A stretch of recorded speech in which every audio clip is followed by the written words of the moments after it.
Well, in a matter of days, Republican voters in South Dakota will make their pick for their party's nomination for governor.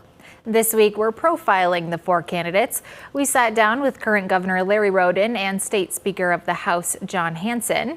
In tonight's Eye on KELOLAND, we find out what U.S. Congressman Dusty Johnson has to say about his candidacy. Dusty Johnson of Mitchell is no stranger to statewide elections in the Mount Rushmore state. The current U.S. Congressman has been elected to the House of Representatives in Washington 4 times in a row.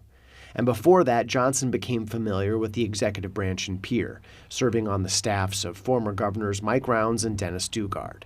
Now he wants to hold that office himself. For me, the driving force of this campaign is the need for energy and vision in our state.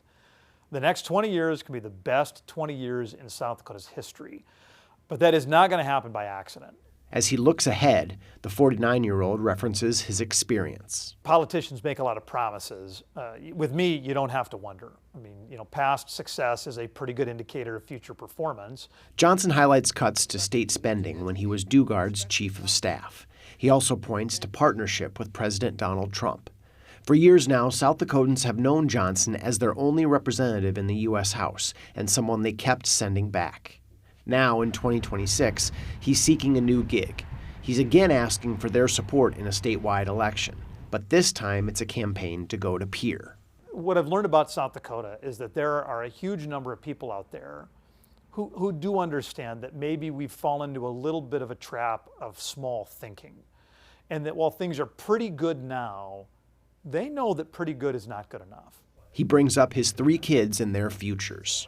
I want them to choose to live in South Dakota, and for them to have the kind of opportunities they deserve, that all of our kids deserve. Johnson shares concern about students' ability to read at grade level, as well as with the state's recidivism rate. And if we're being honest, not every candidate in this race has the energy and the vision we need to take South Dakota to that next level. And in fact, in some key ways, we've been falling behind. We are a great state, but if we want to build the kind of South Dakota that our kids and our grandkids deserve, we've got to find another gear. And that's fundamental to my campaign for governor. The future comes up several times during this interview. Soon, he and the other candidates will know if they'll win their party's nomination for governor. We need a South Dakota that doesn't settle for good enough. We need a South Dakota that aspires to more than just steadiness. And I've learned that there are a lot of people in South Dakota who feel the same. With Eye on KELOLAND, I'm Dan Santella.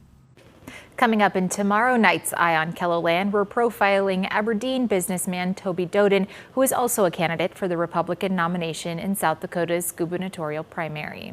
Now, in case you missed any of our candidate profiles, they'll all be posted for you on our website.